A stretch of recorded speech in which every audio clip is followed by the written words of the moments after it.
Diana, Cameron, Joshua, Senior Senator present. Apologize, Senior Senator also present. I'm sorry, Cameron. You're fine. uh,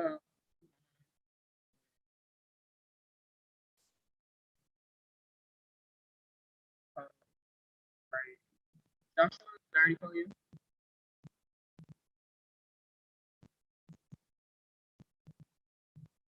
Sonika, Graduate Senator present. Graduate Senator present. Hikari,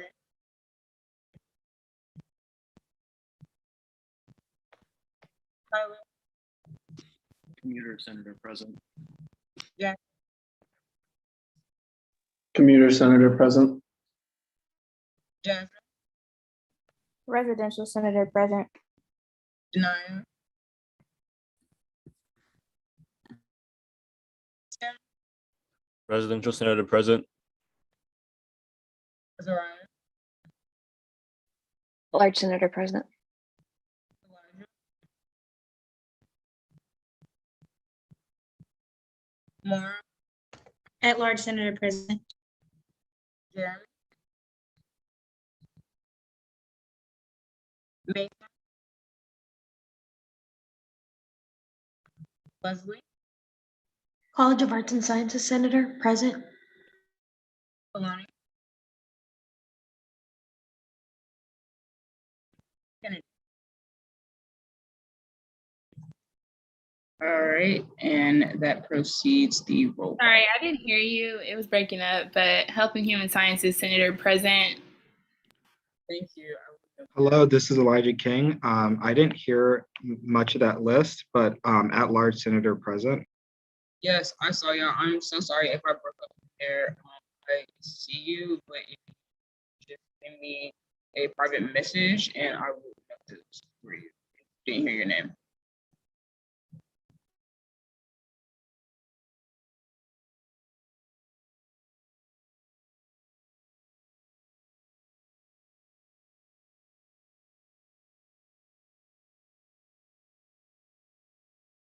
All right, let's keep moving forward. Not that far yet, but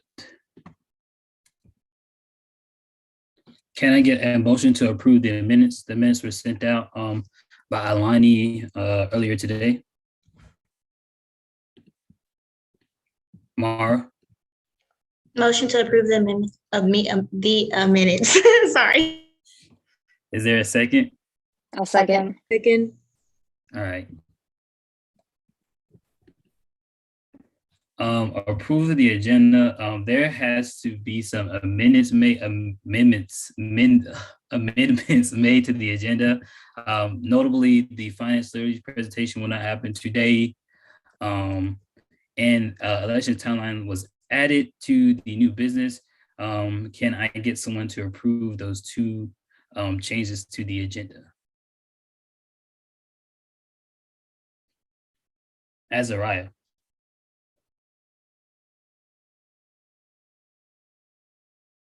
Oh, I guess you were trying to amend the. Mara. Huh? One more time. You have an X in the chat. I was just calling your name.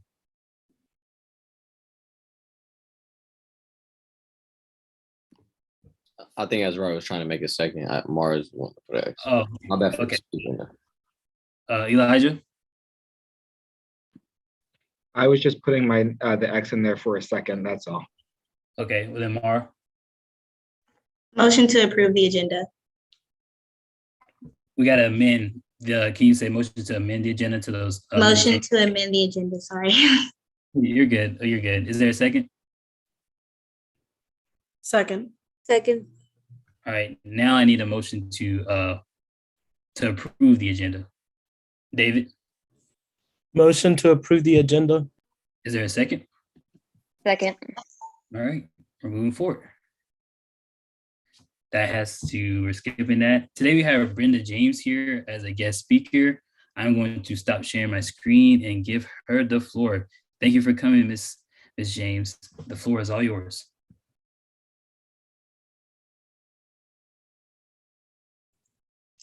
Okay, I'm unmuted now so I can speak. Thank you for inviting me. It is quite an honor to share with the UNCG student government my experience as a participant in the 1960 sit-ins here in Greensboro, North Carolina at the Woolworths. And I'm sure many of you have heard a lot about that experience or what happened on February 1, 1960. I think, well, I know some of the UNCG representatives were at a program that I probably did at the International Civil Rights Center and Museum, and heard me talk about my experience and wanted me to come and share. My understanding is to share a little bit about my experience as a participant in the February 1, 1960 sit-ins, and its relationship to what's going on now in the United States, or what has been going on now in the United States as it applies to young people or the younger people in our country. I am from Greensboro, North Carolina. I am a graduate of James Spencer Dudley High School here in Greensboro, also North Carolina A&T State University. And I was a part of I am a retired social worker and was a part of the North Carolina A&T State University and UNCG social work joint program, probably back in the 70s, I think. I think that program was going on during that time. I do have that relationship with UNCG at this point. Plus, I have a lot of friends that are either on the staff, faculty, or attended UNCG, either when it was women's college back in the 50s, when we had the sit-ins in the 60s, or now that it is part of the North Carolina University system. My involvement with the sit-in movements in 1960 was as a high school student. I was a student at Dudley High School, and when the A&T students and the Bennett students and the women's college at that time, when those students went home on summer break, spring break, then they called in, they asked the Dudley students, the high school students, to come and continue the demonstrations until the college students got returned to the campus or to Greensboro. And we did that. The president of our student government at Dudley High School at that time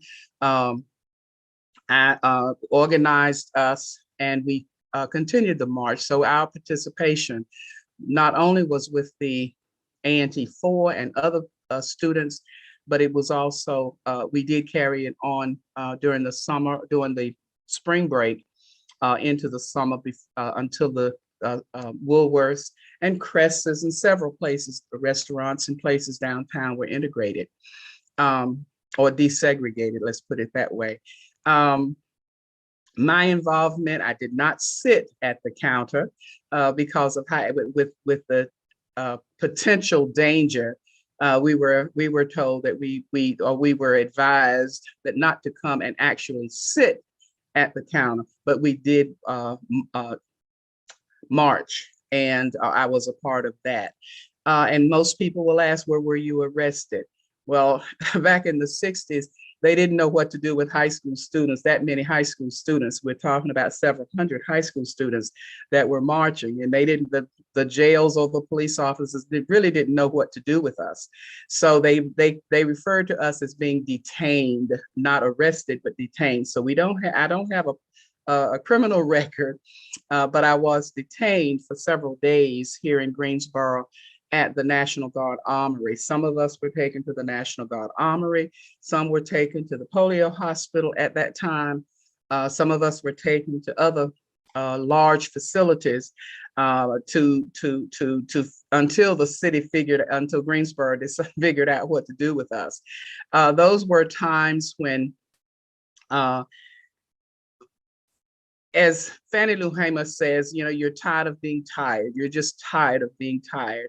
And we had been going through, several, particularly the ANT4, had been going through, going through training sessions on how to demonstrate how we should, because we were nonviolent. We did not, it was not the violence. A lot of people will ask me, well, you know, were you afraid? No, we weren't afraid per se. But for high school students, it was an exciting time because first of all, we were doing what the college students were doing. And it was an exciting time. We were too young to know what fear was. A lot of people will ask me, well, what did your parents say? Well, you know, my mother, who probably was before her time as far as demonstrating and protesting is concerned, did not necessarily want me to be out marching, but did not stop me. She just said, be careful.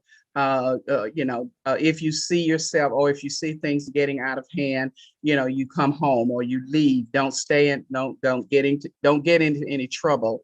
As John Lewis says, you know, good trouble. We didn't have that term at that time, but that was what my mother's response was. Some people will ask me, a lot of people will ask me, well, what about what other adult support did you get? We got support from our teachers at the high school, Dudley High School. We got support from our pastoral community, pastors of our local churches that we attended. We got support from other leaders in the community that understood what was going on and understood the danger or the potential danger that we might find ourselves in. But they were very supportive and offered support for us during this time. I think one of the things that being raised or growing up in segregated Greensboro, where you had certain places that you could go, certain places you couldn't go, certain places, certain things, you couldn't ride in the front of the bus. You couldn't go to restrooms. You had the colored restrooms, you had the white restrooms, and those white water fountains, colored water fountains, and all of those kinds of demeaning things that were going on. But at that time, that was the norm. That was just what was happening. And we didn't think, other than people who had traveled outside of the South, going particularly north or west, had not experienced anything other than what we were experiencing here in Greensboro. So it was sort of a expected behavior that there were places that we couldn't go, places that we couldn't, things that we couldn't do. And when we got involved with the sit-ins in 1960, it was a chance to say, well, let's test this system. Let's see how this works. Let's see how we can make a difference, how we can change this system, because we are all equal, and we should be treated that way. So with the leadership of the college students and other leaders in the community, we participated and we did make a change. Woolworths eventually, after closing and then reopening and going through a lot of legal and arrests of a lot of the students, a lot of the college students, being called out of our names, being threatened, our parents were threatened, our churches were threatened to be burned down, but none were. We're thankful for that.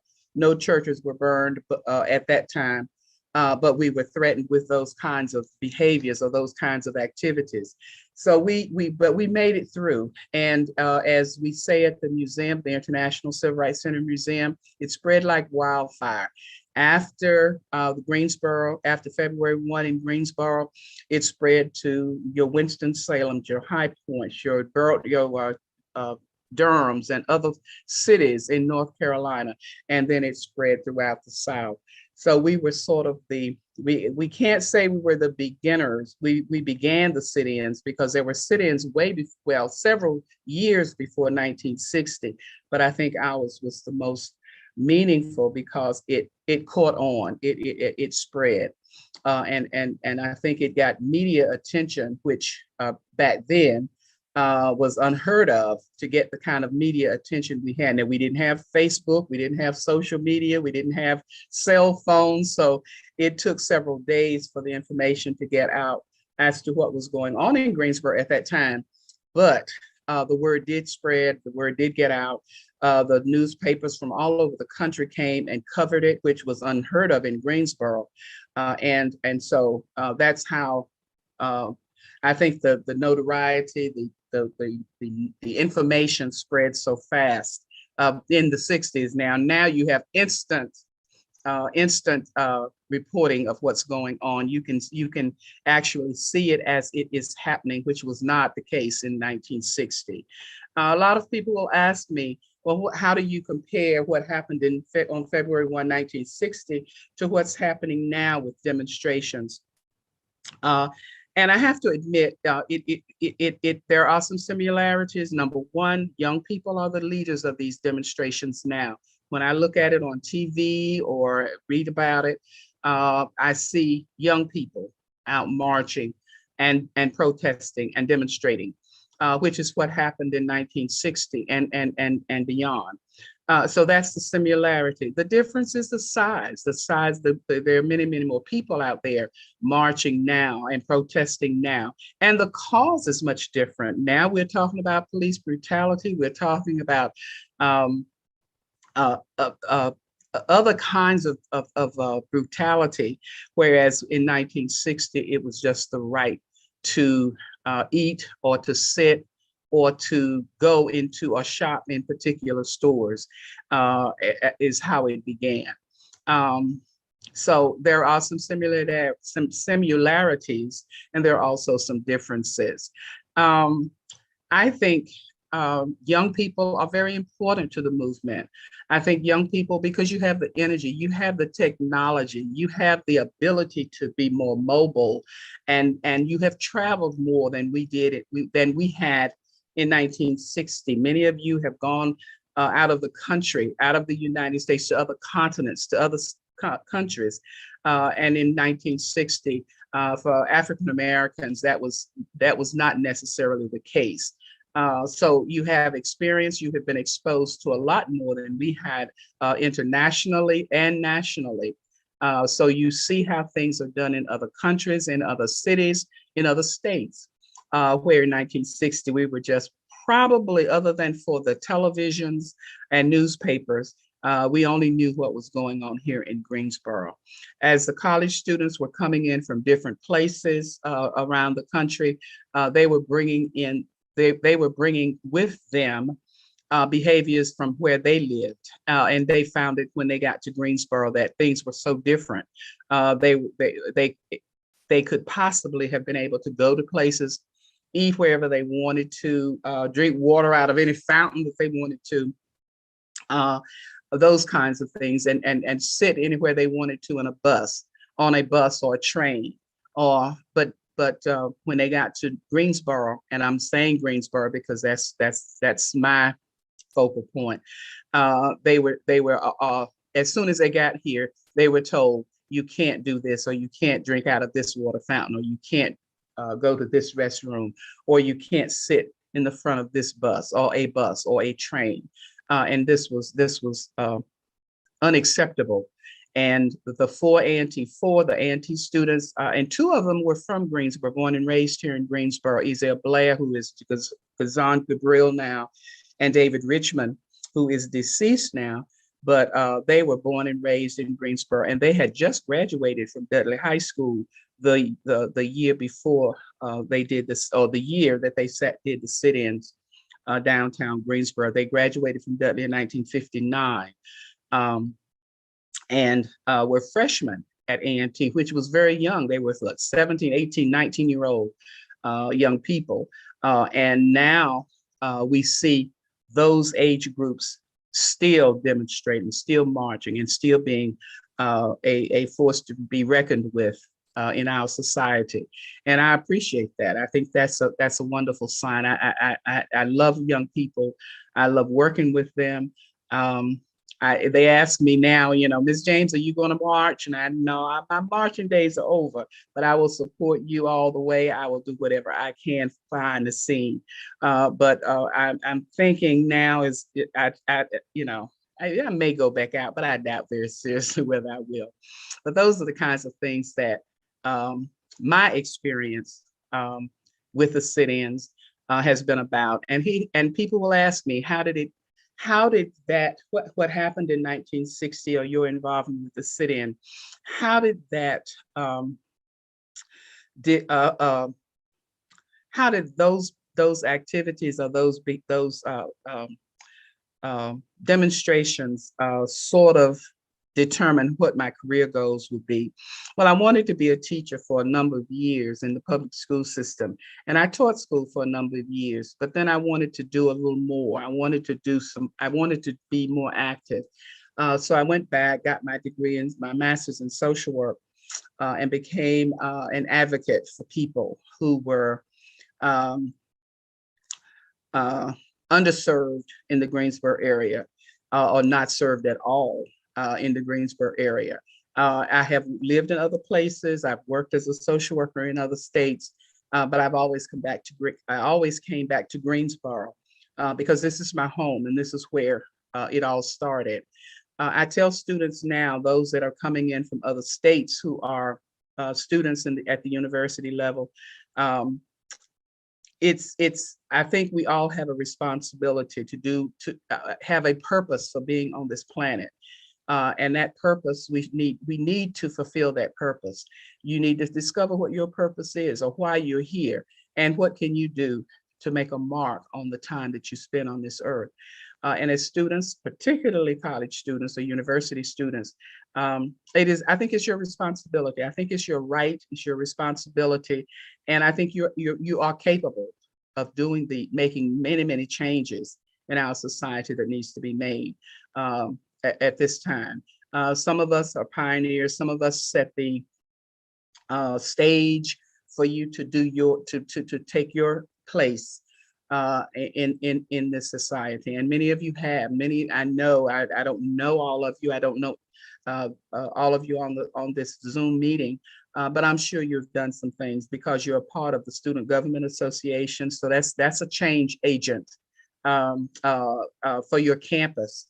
And take those skills that you get from this experience back to your home communities, your state, and wherever you go once you leave this university. I think it's very important that you make a mark or you determine what your purpose is and live out that purpose.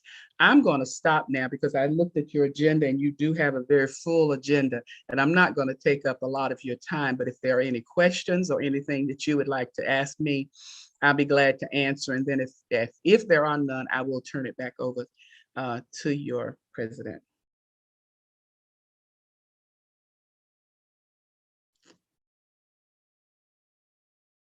Okay. Seeing none, thank you so very much for asking. Oh, there is one. Haas, go ahead and ask. Hey, Mrs. James, I just want to go ahead and say I appreciate you for coming in and kind of giving us an experience, growing up. I feel like up until recently, we were taught that these experiences that you've had were, in the past, but in recent times, and I'm glad that we're kind of understanding that this isn't that far ago, right? This is, No. this is like, you're right here talking to us. So it's like, it's kind of eye-opening, and it just really kind of shows that, we have leaders like you here with us today, and we can, grasp information from you as student leaders here. So I just have two quick questions. Okay. The first one is just, while you were at those sit-ins and while you were participating in that stuff, did you feel like that would be the last movement? Did you feel like there would have to be more movements, as we've seen recently with police brutality? Like, while you were participating, did you think like, after this, we're going to be good? Or did you, feel like we'd have more stuff to fight for? That's a good question. I get that a lot. I mean, I don't get it a lot. I have had that question. I think during that time, during the actual time that we were marching and demonstrating, we weren't thinking down the road. We weren't even thinking a month from now. We were saying our focus was to not necessarily go into Woolworths and eat a piece of pie and drink a cup of coffee. That was not our goal. It was just that, we just wanted the right to do that if we wanted to. I personally, after we were desegregated, I don't think I ate anything in Woolworths after that time, just because that was not necessarily what we wanted. That was not what we were demonstrating for. It was for the right to do that if we wanted to do things that you want to do, not just to say I want a piece of pie. No, my mother was a great baker. She could bake all, if I wanted some sweets. So I think when we were marching, no, we were not thinking down the road. We were saying all we want is to get Woolworths to give us the right, or to let us have the right to come in and sit down. We shop there every day, but we couldn't come in and eat. We could buy food and take it out to eat it, but we couldn't sit at the counter. So our main focus was that. So in that respect, we were not thinking down the road. We weren't even thinking. In fact, the training that we went through before we started the demonstrations, that was never brought up, that we would be demonstrating in 2021 or in 1970. That was not a part of the training. So we were not thinking long range at that time. We were just thinking about the here and the now. We were thinking about what's going to happen now. The irony is that in some places we're still fighting that same battle in 2021. In some areas of the United States of America, there are still people who, for various reasons, probably financial or cultural or whatever, they don't have some certain rights that they should have as citizens of the United States. And I think your role, or the younger people's role, is to make sure that everybody has those rights and to work toward that. Whatever your degree is, whatever your major, whatever your community that you came from, is to go back or to go out and make sure that everyone has the right to do and be in this country. So no, we didn't think down long range. And your second question? Yeah, basically touched on it. No, and it's just like, I don't know. This is like for myself. It's just like I'm actually glad I can even ask you these type of questions, because these are the type of questions I've had. Like, when I see on social media about and having this opportunity to ask you. But you say student leaders, the younger people of this generation need to take up, and I feel like we have. What are some advice that you could give everyone in this association?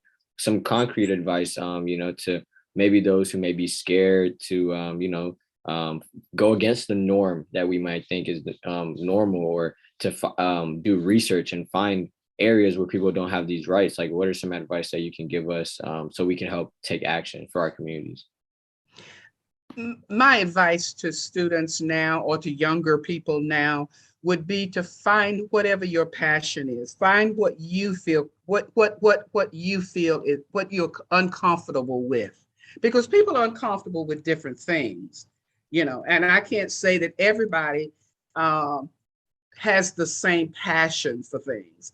And I think starting at a smaller step. You've started by being a part of the Student Government Association at your university. That's a beginning. Some of you may have been involved in the student government at your high school, or community service projects, or other things in your community before you came to the university. But find something that you're passionate about, whatever it is, and then work toward that, because there are other people that have the same passion or similar passion that you have. You just have to find those people and associate with those people. And I tell my sons are grown, of course, and I told them when they were younger, find people that have a like mind, that have a mind like yours, or thinking in the way that you think, and work towards something. Pair with somebody. If you don't want to step out there by yourself, then get a group, get 1 or 2 other people, or 5 or 10, or however, and step out together and start small. You can't change the world. It didn't happen overnight, and it's not going to be cured overnight, as you can see, because we're still fighting some of these same battles in 2021 that we fought in 1960, 1950, 1940, and we're still fighting them. So it's a slow process, but we're making changes, and we're making a difference. And once you find your passion, and once you understand that there's somebody else out there that has that same passion, then pair up and work together and start, making little steps, and then you'll get more comfortable with what you're doing. And I think we're all afraid of something. We're all afraid of something, but don't let fear stop you. Don't let fear. Now, don't go out and get yourself, hurt. Try to be careful, but with the decisions that you make, be responsible. Be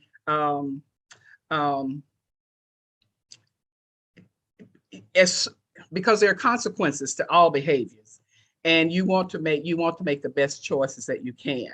But I think that's what I would encourage young people to do, to find your passion, find your purpose, whatever that purpose is, and work toward achieving that. And it's going to take a while. It won't happen overnight, but it will happen.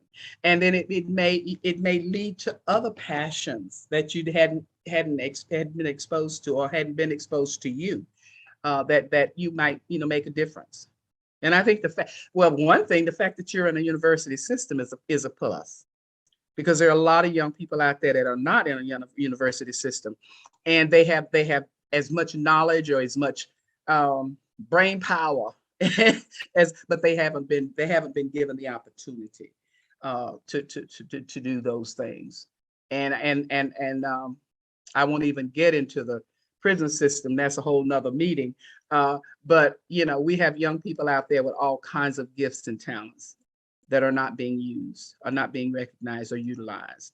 So I think, it's okay to be afraid, but don't let that stop you. Be careful, but keep moving. Okay. Thank you so much. I hope I answered it. No, you did. You went above and beyond. I appreciate you so much. Thank you so very much. Yeah, if there are any more questions, thank you so much for just giving all these nuggets of wisdom. I really like that last point you made, don't stop fighting, but keep going, or don't let anything hurt you, keep going. That is definitely a great advice. Yes. And we're just gonna keep moving on. Thank you so much for again. Thank you all so very much. Bye-bye. Bye.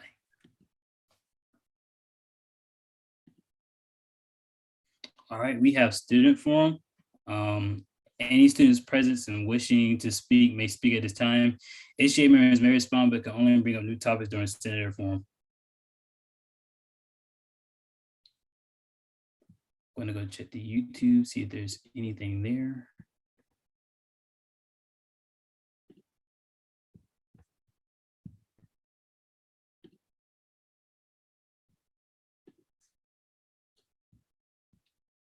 Just gonna pause my screen.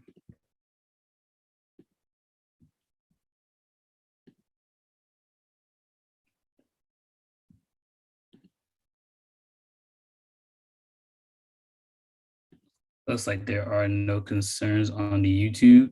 We're gonna keep moving forward.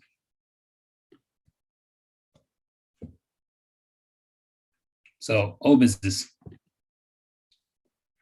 FB 9902.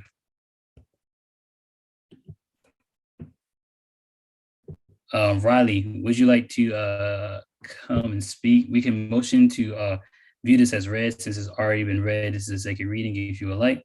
Just you can ask for that and we can keep going. Azariah? Motion to view as read. Is there a second?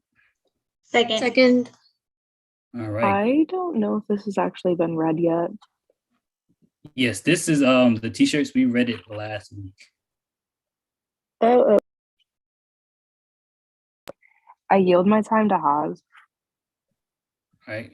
Do you have anything you'd like to say about this piece? Thank you, Riley. Just quick updates. I did went ahead and make some changes right quick. We read it. Everything's about the same, but if Osim, can you click on the link first, just click on that t-shirt. Yeah. So that's this is what the t-shirt. What? I will fix that. The t-shirts look the same, but they're like they're Fruit of the Loom. They're better quality. Aaron helped me. Yeah, I don't know. It might be accessing and stuff, but Aaron helped me find a better vendor, people that can do it. And it's for cheaper. So as you can see, it's, the last price was like $2,200. This one is $1,550 or like $10 per shirt. The other one's like $15. And then scroll down to the and click on the spreadsheet for me, Sahin, please. And then yeah, back to the budget, go on to operational. I updated those numbers. They look a lot less scary. They're less numbers. We got a lot of funding left. So we cut around almost $1,000 thanks to Aaron. So that's the only thing that changed. So it got cheaper. So other than that, everything's the same. All right. Guess we can go ahead and motion into Q&A. Will they enter into Q&A? Tyler? So, I mean, I suppose it's good that the price has gotten cheaper. I was just wondering, is this something that the students came to us about and wanted us to follow through with? So basically, every session has t-shirts. We haven't had any t-shirts. These are t-shirts that we'd use. So like if you in the whereas clause, so I like basically where it says like these are shirts that we're going to be using to table and to pass out. So no specific student has came to me and asked me to make SGA t-shirts, but we need shirts to give out. We don't have anything to give out now. So, and in the association, no one has, like when we're tabling and stuff, no one is wearing SGA gear except for the sweatshirts if you grab yours. So I hope that answered your question.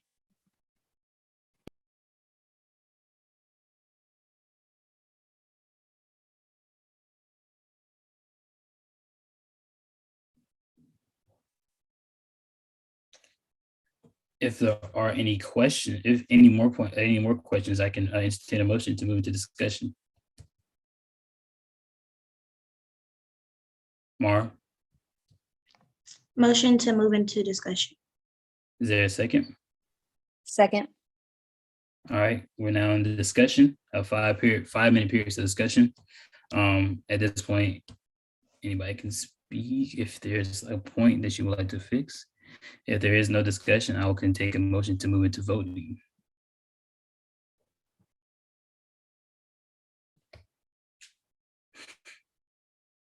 Mara, Seeing that there are no points of discussion, motion to move into voting. okay, real quick, Elijah, did you have a point of discussion or were you going to say this motion? I was going to set the motion, but I can second it. All right, this has been second. Now we're in a period of voting. Michael, can you please drop the link in the Zoom chat? Remember, senators, only senators may vote. And yeah.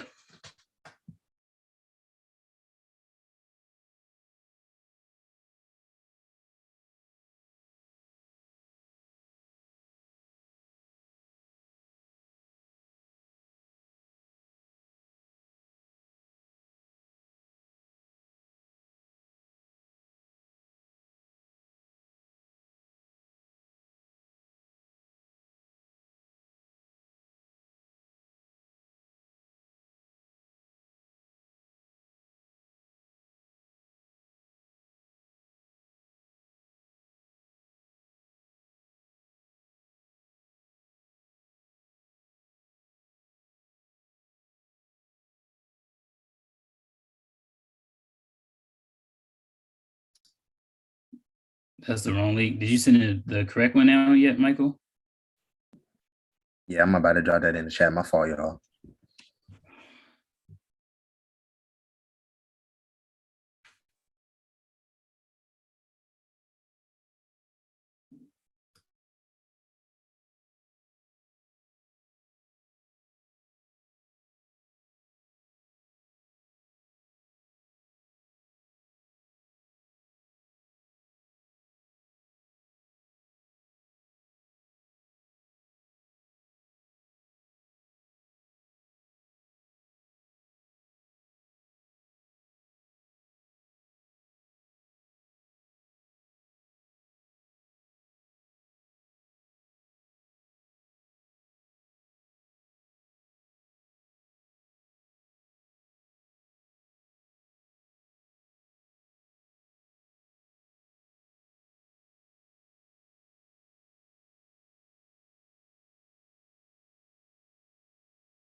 All right, so this this passes with a vote of 19 to 0 to 1. Thank you all for participating. All right, we're gonna go ahead and go to FB 9903.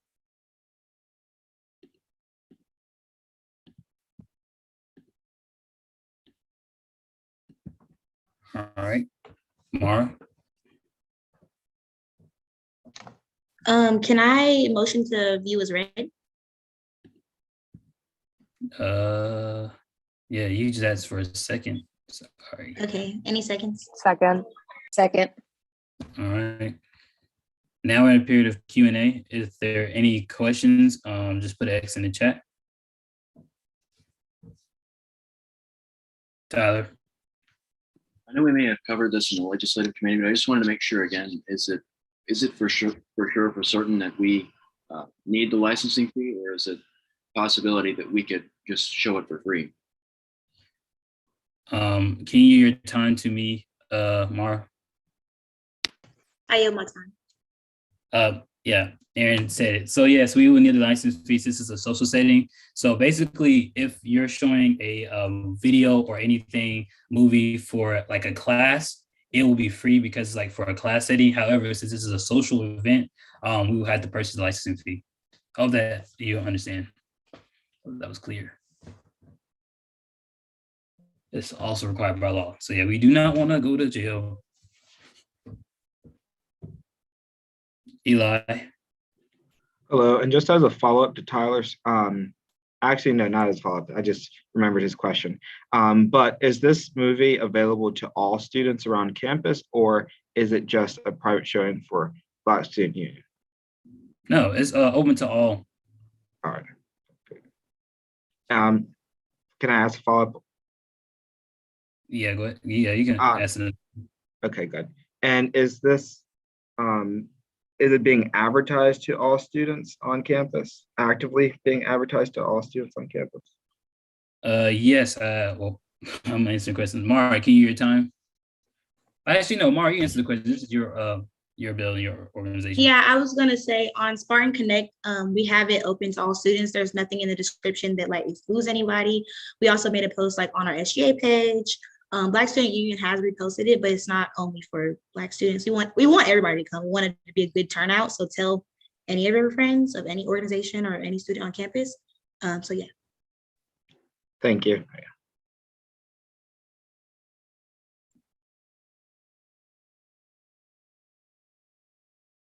All right, if there aren't any more questions, I can entertain a motion to move into discussion.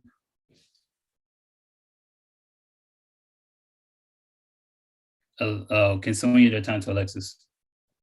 I yield my time to Alexis. All right, Alexis.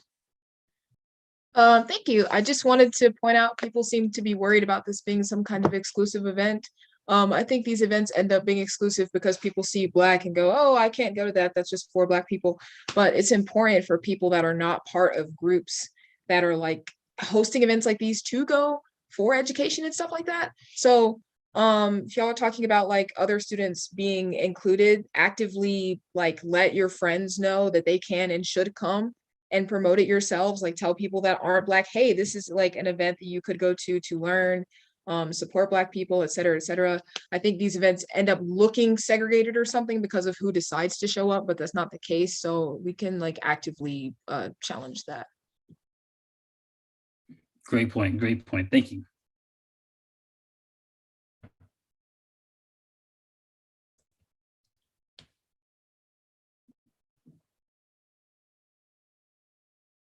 If there are any more, we're in discussion. If there are any more points of the discussion, I can entertain a motion to move into voting. Yeah. Since you're sort of presenting, Mara, we're gonna go to Elijah. Elijah. I want to make a motion to move into voting. Is there a second? All right, second. All right, Michael, can you send out the form for this, please? Make sure it's the correct link this time. I got you, cuz. I got you.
Can everybody make sure to fill out the form, please? Thank you.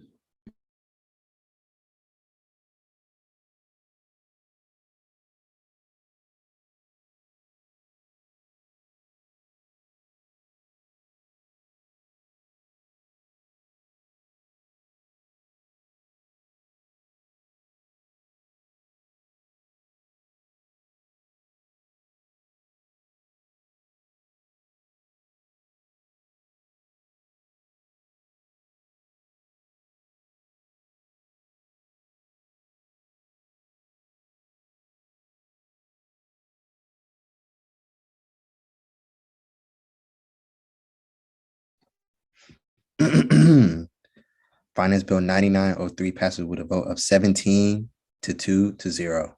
Thank you all for participating.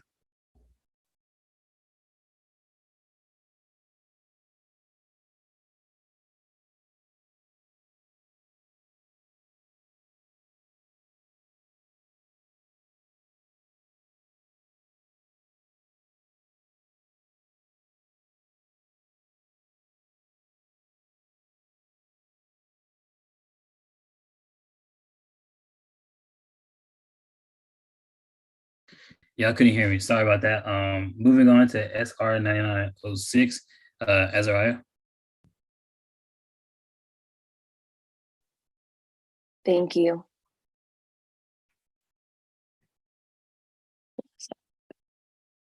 Oh, there it is. Thank you.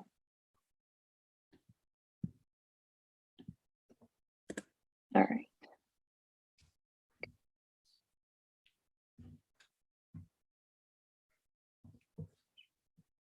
Were there any major changes in this legislation since last week's reading? There were no changes. Okay, well then can we entertain a motion to as this being read? Mara, Motion to view is read. is there a second? Second.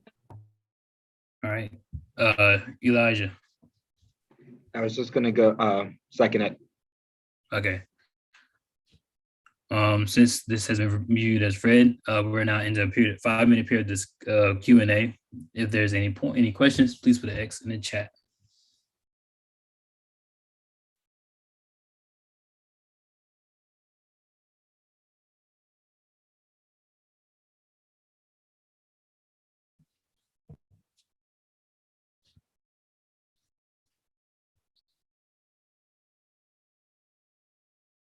Mara, If there are no questions, motion to move into discussion. is there a second? Second. All right. Well, now we're in a period of discussion. If there's any points of discussion, just please throw X in the chat.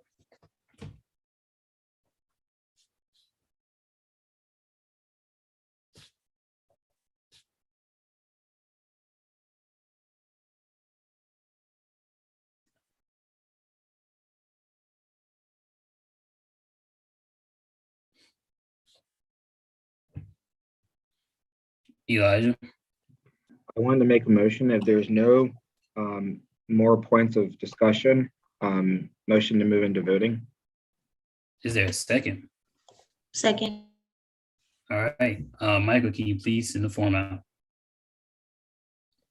Yes, sir. I'll do that right now.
Azariah, this has been put into the shared drive, correct? Correct. Okay.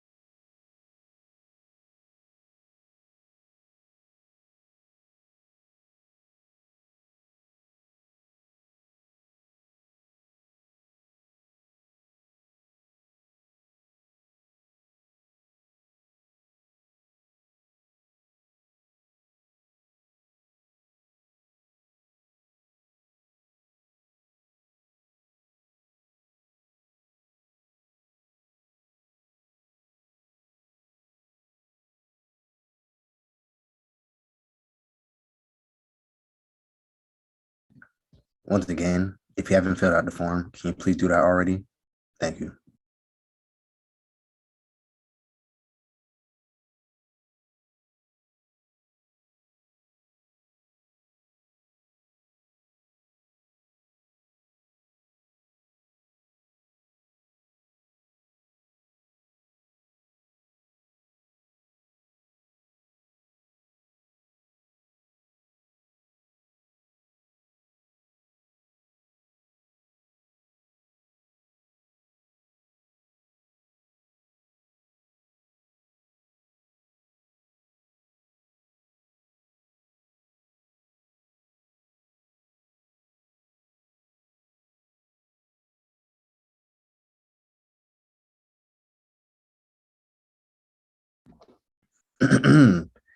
Senate Resolution 9906 passes with a vote of 18 to 0 to 2. Thank you all for participating. All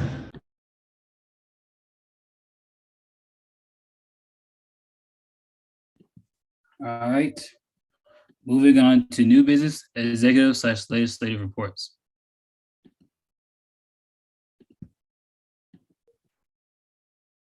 All right. First up, Chief of Staff Isabella. Good evening, everyone. I'm Isabella, the Chief of Staff, and you have my contact information up here. Just in case any of y'all need to reach me, feel free to reach out by text or email, whatever is easiest for you. My office hours this semester are Monday, Wednesday, Friday, 2 to 3 p.m., and also by appointment. So what have I been up to? I've been having a few one-on-ones with Haas, just working out the details for a lot of things. We've been having our cabinet meetings about bi-weekly so far, which have been going very well. I'm very proud of our cabinet. They're all working so hard this semester on lots of projects for y'all.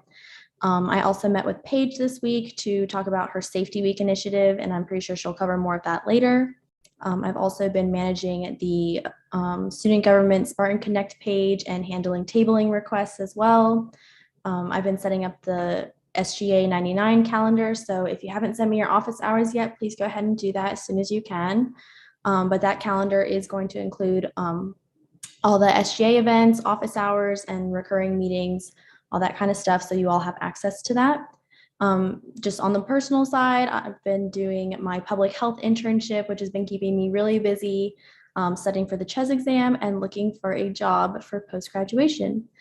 So what's coming up for me, I am setting up a chamber meeting, hopefully going to have that set up by tonight. I'm also going to meet with Alani, our new legislative assistant, just to kind of get to know her so we can work together. I'm also going to be attending that ASG Board of Governors meeting. It's going to be a regional call. I have a meeting set up with Aaron on Thursday, and I'm working with Cabinet to organize their initiative weeks. And just a little reminder for whoever needs it, self-care is giving the world the best of you instead of what's left of you. So make sure to take care of yourselves, do things for yourself that you enjoy, and yeah, just make sure to rest.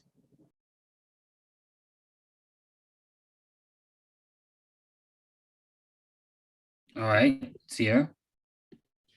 Hey y'all, so I'm Sierra, I'm the Secretary of Media Affairs, and what I've been up to, of course, class and work, and also the PR team. If you guys do not know, I manage the PR team and supervise them and stuff, and we have meetings every Wednesday from 3 to 4, With that being said, if you guys ever want to drop in on the meetings, have any ideas or advice for us, you can always come in there and listen or just share your thoughts. Shout out to the PR team. They are doing an amazing job, and I really appreciate them and all that they're doing. I love working with them, and I think we're really going to do some good stuff to finish out this semester. Besides that, we've been monitoring the IG page, like the DMs and comments. Of course, with everything going on, we just was making sure that we are aware of everything, and then like keeping the cabinet aware of what was going on with our social media. And also, if you guys ever see something going on, you can always send it to our DM. Even if you want something reposted on the IG story, you can send it to our DM and we can always repost that for you. Because sometimes we do oversee stuff, or you might see something that's important that we kind of miss. So if you ever want to send us something, feel free to do that. Tomorrow, me and the PR team, we're doing campus questions, Black History Month edition, where we'll basically be having like questions people can answer on camera, kind of make it fun, and do a video later to like edit it in people's responses. We've also been doing the Black History Month Spotlight. If you guys have been seeing that, we're still taking candidates through the link in our bio where you can nominate someone. Also just reviewing flyer requests, like I've said before. If you guys could please use that link that I created, the Google form, if you ever need a flyer request done. We do ask that you do it in a week in advance, just so we can have a quality post for you. What's coming up, I'm most excited about the meeting I'm having with Haas and the CST department, because I am a communication major.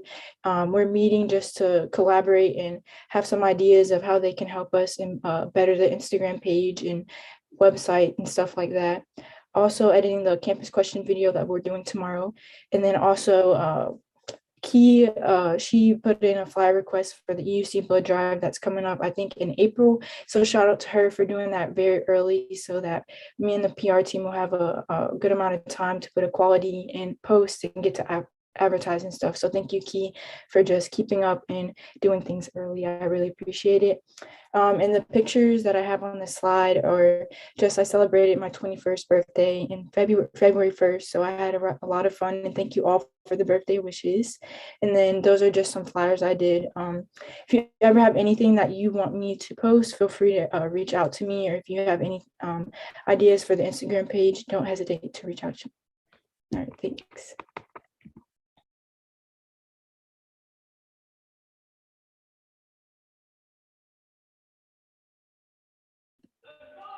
There you go, Paige, Secretary of Media, Business Affairs, my bad.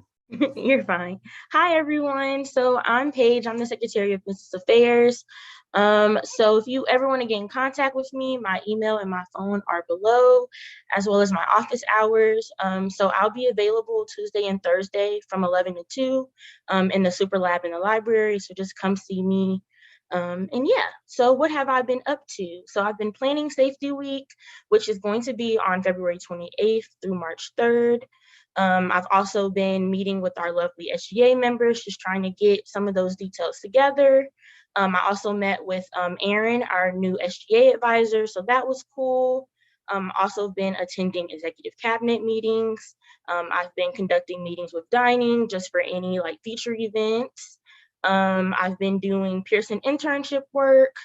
I've been spending too much money on graduation stuff, interviewing for full-time positions, and applying to MBA programs. So I've been doing a lot. I'm kind of stressed, but I'm holding on. What's coming up? I'm meeting with Captain Dodona of UNC-GPD for the upcoming Cookout Collab during Safety Week, so stay tuned. I'm meeting with the Safety Walk Committee tomorrow so we can get the last final details together.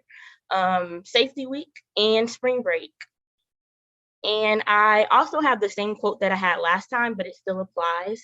True life is lived when tiny changes occur. Thank y'all.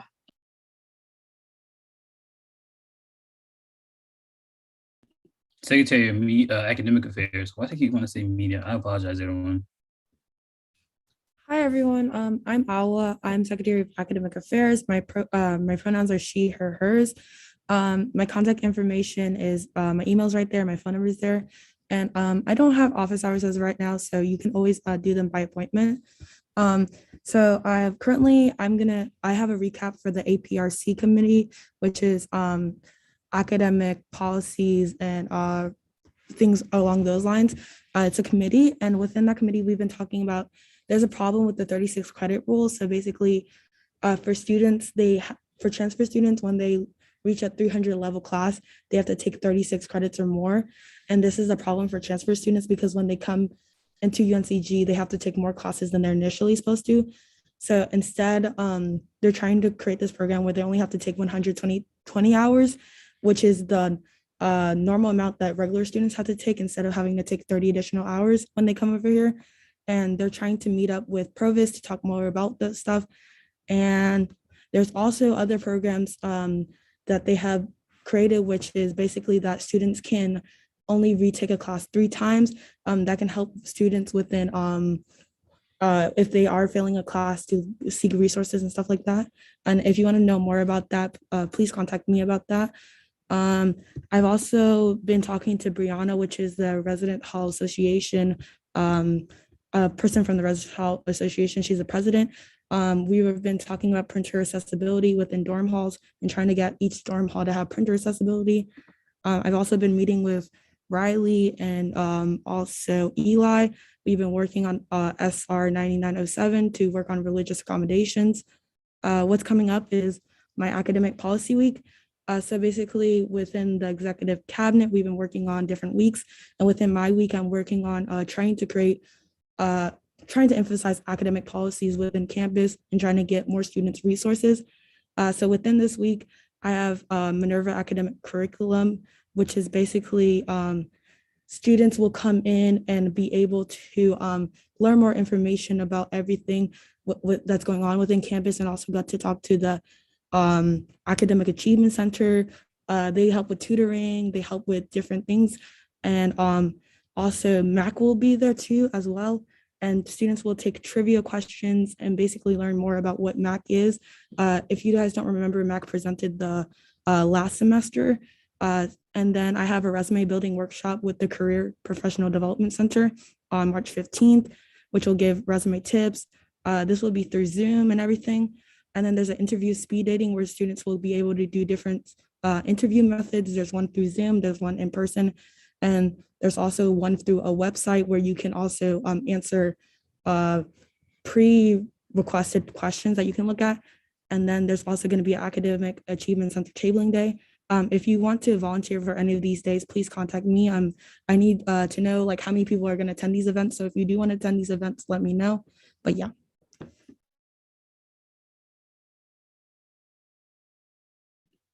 All right, thank you for that. Secretary in Environmental Affairs. Hello. So I don't remember if I was able to like tell everyone, but the Green Fund meetings are conflicting with my like one sliver of time to eat in like 5 hours. So I'm not able to go to the meetings, but I am trying to start keeping up with the Canvas page more. So there's 3 proposals for February right now. 2 of them have to do with Peabody Park. Well, no, one of them is for Piney Lake for, I guess, an ongoing project on the garden there. And there's another one project supporting a grad student. And it's kind of a student collaboration for like measuring people's knowledge on sustainability. And there's another project on Peabody Park Bluebird Research. I had a meeting with the Sustainability Council. Unfortunately, there was a lot of sad news. There seems to be like a trend of defunding of sustainability projects like over multiple areas, starting with the fellowship program we were sort of trying to keep alive / get more funding for, which has unfortunately ended. And there are some other areas that are just, again, getting less money related to sustainability. And we have a kind of rating for schools that judges there's like a bunch of standards for sustainability, like knowledge for campuses and stuff like that. And they judge things like how many sustainability-based businesses are there on campus, how many clubs are there, et cetera, et cetera. And unfortunately, we are losing some of those points. So whenever we get Sean at SGA meeting, I'm hoping that he can sort of talk to us about spreading awareness about that, because unfortunately it is kind of like another enrollment thing, like it makes us look better or whatever if we have like a gold rating. But also I think it helps with funding as well if it looks like we care as a campus. So sort of in my personal life, I've been working on the study abroad application, which is super fun in the pandemic. Finally finished that. And I've been doing consulting in the Writing Center, picked some great hours for that in the evening, but that is all good. For the HBCU and or for also Association of Student Governments. I guess that meeting was a while ago, but I haven't done like an update since then. So the HBCU and HMSI Relations Committee has still been looking at getting a highlight for faculty members, but again, we're kind of being excluded from that. I'm gonna push again for people who know they'll probably be here next year to think about trying to start the work of getting UNCG officially recognized as an MSI. For the Graduate Student Affairs Committee, we have been, again, just working with IPC, getting international graduate students more like awareness and resources. I will likely be trying to see one of the graduate student projects that we funded with the Green Fund, which was a dance project, and it's kind of like far away. It's in like a forest from campus. We were going to try to go as a committee to that, and the performances are on the first night of ASG. So I'm just going to mention now, I might not be able to go to that. So if anyone wants to think about taking my place, that is going to be on the 25th, 6 to 9, and it's going to be virtual. For my meeting with the director of housing, he had some great news for me, but it was a lot of information that could get UNCG and possibly hot water. So I still have to touch that up. I was contacted about finalizing the proposal for the housing policy suggestions. So I'm going to be finishing that up soon. And I have to hit up the CAF again for talking about reusables. And for Sustainability Week, I'm thinking about getting a guest speaker in. One of my professors was talking about a colleague of hers that does a great sort of intersectional environmental work. So I'm probably going to be contacting her about getting her in for a speaking event. And it's the week of, I believe, April 19th to 24th. So it includes Earth Day. These are just kind of like some really thrown out there questions. But I definitely want to focus or have one initiative focus on environmental justice and global movements, again, with the intersectionality, and do a kind of fun little, what do people know about sustainability on campus, which would be, I guess, a more fun version of what we already did formally. And I want to get student opinions on the Aussie boxes, because I think they're doing really well. But I'm curious about like how many people have ended up with 4 coins or lost one or thrown one away or anything like that. And also I want to spread some awareness about different kind of obscure recycling things, like pizza boxes have been on the yes and no list, grocery bags, styrofoam, stuff like that, and tell people about recycling. And there's my little business picture, and I went out for Valentine's Day and everything. So yeah. Thank you, Alexis. Secretary of Community Affairs. Hi guys, I'm Keandria. I'm the Secretary of Community Affairs. My contact information, there's my email and my number. My office hours are by appointment as needed. What I've been up to is interning at the Greensboro Housing Coalition, applying to jobs for after graduation, volunteering and administrating my organizations, working, helping the PR team with the Black student highlights and campus questions. I passed out roses with Jordan, Daniel, and Jaisha on Valentine's Day. I'm working with Jordan to get SGA signed up for the March of Dimes for Women's Month, and collaborating with a local women's organization to collect donations for next month as well. What's coming up is planning my initiative week for April, and I have Community Health and Wellness Week. I plan on doing a collab with the Recreation and Wellness Center. The blood drive will be on the 5th. For the 6th, there'll be a student business fair day. And that's basically any student that has a side job or has anything they want to sell or promote, they'll be able to sign up for a table. And it's going to be basically like a flea market day for only UNCG students. And then we have our planned community service day. I have to figure out what we're going to do. And then on the 8th, the final day, we're going to do a self-care day collab with ACE with do your own face mask or create your own face mask. And then acai bowls with the CAF. So if any senators want to help me.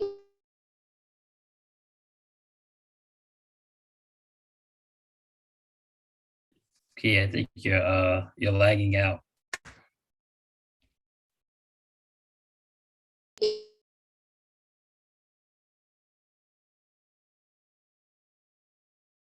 If you can just whatever you're saying, can you just put it in the chat? Because for some reason we cannot hear you. Gonna keep on moving. AH Liaison. Hi everyone, I'm Kendall Ivy. I'm the AH liaison if you don't already know me. My contact information is there. My office hours for sure are on Tuesdays from at least 1 to 3:30. And then also virtually by appointment, or I'm usually in the cubicle almost every day. So you can always catch me in there if you have any questions or need any help. What I've been up to, I had a winter course that I finished up in January. I was working with Haas on designing the SGA t-shirts, and I'm excited to see those in person when we get them ordered. I did the MLK Day of Service, the exec board in January, and we did, you can vote. I had January ASG meeting that was hosted by A&T last month, and it was virtual. And then we decorated Haas's office for his birthday. That was pretty fun. And then I was sick and I was in isolation for about 4 days, which was a really humbling experience. And I know what students go through when they're in isolation housing now. So that's something I can always help improve if students have any concerns. I've been having executive cabinet meetings every other Monday. I met with Brianni. She's the A&T AH liaison earlier this month, and we're discussing a collab that we want to do. I met with Ray Palma. He's the ASG president. I met with him last week, and he just wanted to get some insight about UNCG and learn more about our school and what issues we're going through. And then I applied to graduate the other day, and that was really exciting. So I'm just getting everything ready for graduation soon. What's coming up? I'm meeting with Brianni again tomorrow to discuss our housing insecurity panel. So our idea for that is to basically have representatives from both of our RHA, and then also representatives from around Greensboro, like the apartment complexes. So we're trying to get a representative from places like Block 43, Spartan Crossing, the Reserve, the Province. I know that UNCG doesn't have a big housing insecurity like on campus, but I know a lot of off-campus students have issues with their apartment complexes. So I figured that's how we can contribute to that and get representatives for students to ask questions about things they're going through in their apartments. I've been working with ACE. I'm on the traditions committee. So we're working on things for the spring. We're working on Spring Fling. That's coming up in April. And we have a showcase coming up that we're helping with. And then I have the ASG February meeting next weekend from the 25th to the 26th. So if anybody's interested, it's on Zoom this month. We're hoping to have it in person next month, but we're going to do virtual again for this month. So if you're interested or want to have the link, just let me know. Let's see what else. I'm planning ASG week at the end of March, from March 21st to the 25th. I'm still figuring out what events I want to do for that, but I definitely want to put my housing security panel toward that week and collab more with Brianni and A&T, do some publicity in the EUC and talk about ASG and what students may want to know. Hopefully get Ray Palma to come out sometime that week. And that's also the week we have our March ASG meeting. So for in person, I'd love to do an Instagram takeover and take the students through my day as the liaison. And hopefully I can travel to different schools and show them around. And then I'm just working on the ASG initiative. We're hoping to do like a Red Table Talk podcast. So we're trying to get maybe student leaders or students around the school to sit at like a round table and discuss issues that are happening on campus. And the idea is that each school will have their own like episode or their own time, and then other schools can tune in and hear about that. So we'll start ironing out the details for that, but I'll keep you all updated. And my quote for this week is, "I worry not of yesterday's past, but see tomorrow as an accomplishment." So it's important to remember that every day is in the past and move on to the next day and don't dwell. And then I think next I have my ASG recap. So for January ASG last month, we had A&T hosted again. Our February meeting will be virtual, as I said, but we hope to be in person for March. We discussed how to get more grants out to students and organizations across the UNC system. So if your organization is trying to plan an event and you need a grant or more funding, you can reach out to me and I can give you information on how to receive some funding through the UNC system and ASG. There is an opportunity that they gave us or told us about. It's the Marion Drain Graham Scholars and Presidential Scholars Program. It's an 8-week summer internship opportunity. It'll be at NC State, and it's for rising juniors and seniors. And they're basically encouraging service throughout the state. So you get to work with officials throughout the state about what you're passionate in. If you want any more information, I can give you the link for that. For my meetings that I went to for budget and finance, we just had legislation that's just realigning the budget. Since we had a lot of virtual meetings this session, we just decided to realign the budget to put more toward other things throughout the UNC system, since we didn't have food cost and housing cost for like hotels and stuff. And then for campus outreach, our fall initiative was food insecurity, and we did win our bracket for the video contest. So ASG is in the process of making a $500 donation to Spartan Open Pantry, which is really exciting. And then for spring 2022, we're trying to do the podcast, as I talked about, and each school will have their time. I have to still work with communications, university communications on that, but we're trying to iron out the details of things. And yeah, I'll keep y'all updated on that. If you want to help me, let me know. If you know anything about a videographer or how to do a type of podcast, let me know. And what's coming up, I just have March ASG next we have February next weekend, and it's going to be hosted by Pembroke. And then I have March ASG coming up next month, and I'm just working out my ASG week. And yeah, that's it. Thank you, Kendall. Parliamentarian, go ahead, Michael.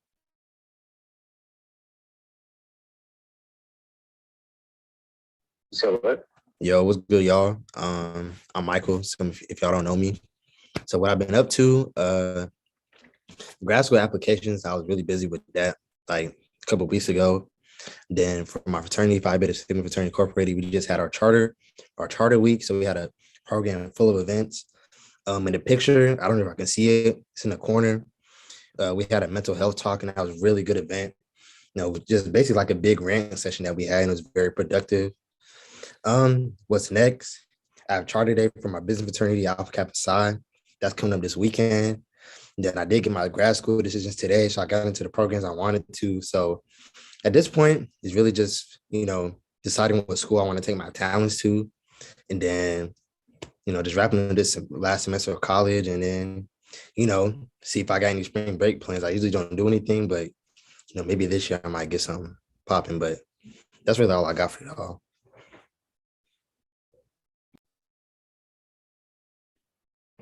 Jessica, please read this on behalf of Evan.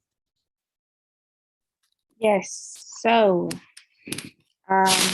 what he's been up to, the MLK Service Award, legislative chair shadowing, student org, stay planning, apartment hunting in Charlotte, COVID-19 committee and legislation, the Black History Month banner, working with Mara on legislation, and then his leave of absence. Shout out to me for doing a great job. Thank you. What's coming up? Student Orgs Day, passing out more face masks, which we did today, and helping senators who need additional help. And his song of the week is Like a Few Buck.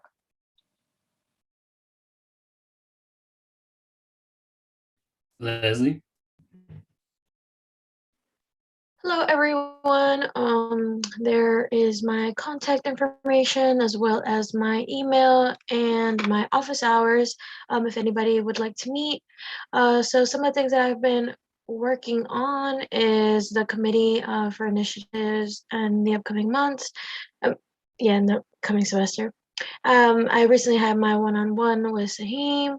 There's a Disability Visibility Committee meeting coming in March that I will be attending. And then also, just to re-emphasize that we're trying to get links on the SGA website for a statement. For the Black History Month initiatives, the Student Spotlight, I'm just going to emphasize this again, that continue sharing the post and, reaching out to peers, classmates, anybody that you like to nominate. We'd just like to see more responses coming from that. Also working on a student survey for the College of Arts and Sciences, and then working on banners for the upcoming months. And then what's coming up, just meetings, and working with the committee, any other meetings that I need to plan as needed, supporting the rest of the events that are rolling out for the rest of the month, and then collaboration with different student groups for upcoming months. And then the pictures that I have there from this past weekend, it was my little brother's birthday. So I went home to celebrate him, and then that Valentine's Day pictures from the little photo booth and shoot that they had during the week on campus, which was also really cute.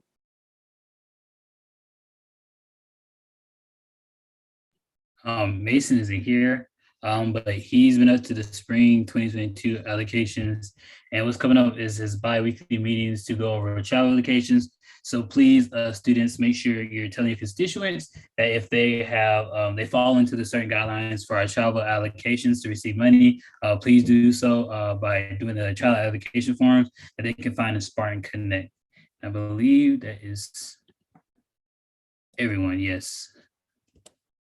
All right, back to our normal schedule program. SR 9908, give me a second as I pull that up. This is the legislation right here. It is being sponsored by Riley, Elijah, and Jasmine. So either of the sponsors, can you just come up and read? Yeah. So this is Senate Resolution 9907, not 08.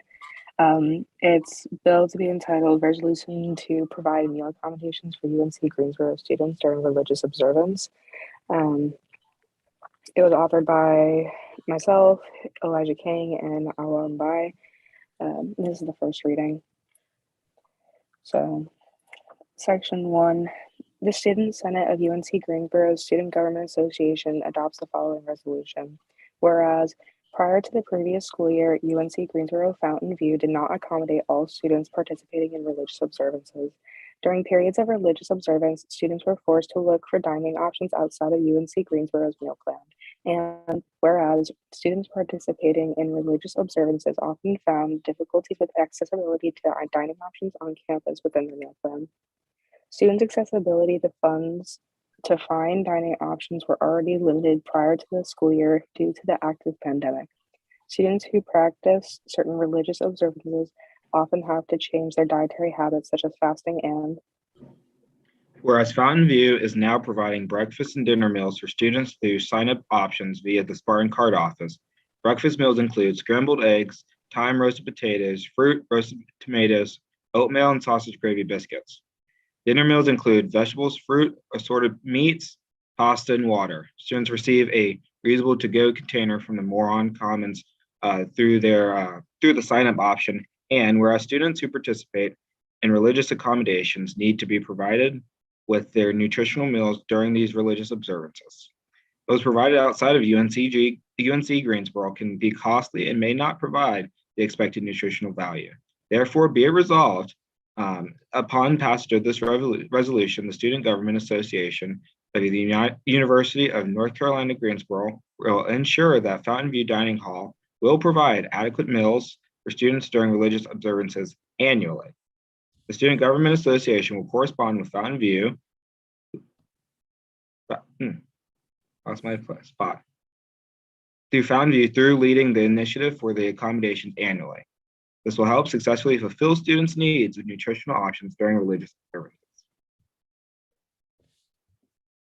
Okay, can any of the authors just talk about why this was made? Sure. I can. Do you want to go, Eli? Yeah, I was just going to quickly say, so the last bill was just for students observing the Muslim faith. This is an all-inclusive bill, to be for all religious observances, not just one or two, but all religious observances. Go ahead, Riley. Just to add on, the original, I guess, maker who proposed this before was actually Edmund Gayton. So, we just appreciate what he's done in helping us get to this point. Okay, now we can enter into a 5-minute period of question and answer. If there's any questions, just put an X in the chat.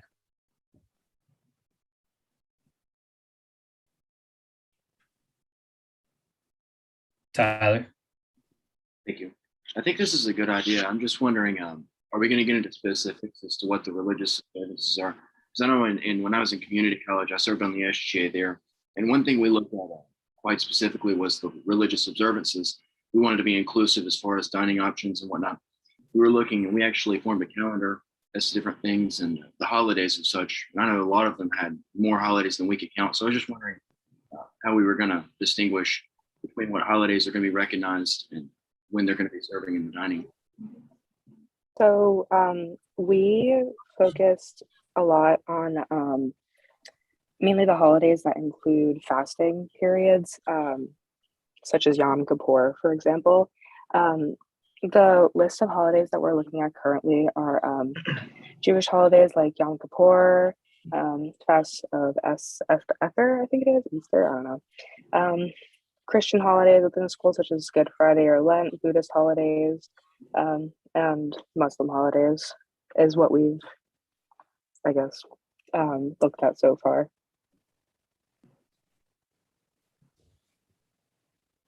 Okay. Elijah? You answered the question, Riley. Okay. Jordan? I think that was my question, and I just wanted to add, so basically Christmas would not be seen as a religious holiday. Is that correct?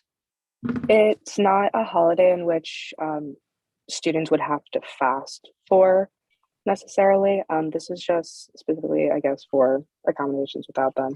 I think Awa would be able to talk about that further. I will also offer that most of these, so Christmas is also not one where there is a major shift in eating habit, not just fasting, but eating different meals. I also don't believe we're in session for school during them either. Can someone yield their time to Awa? I yield my time. Okay, Awa. Okay, so within the legislation, we're basically emphasizing any holidays that require fasting or religious accommodations for fastings.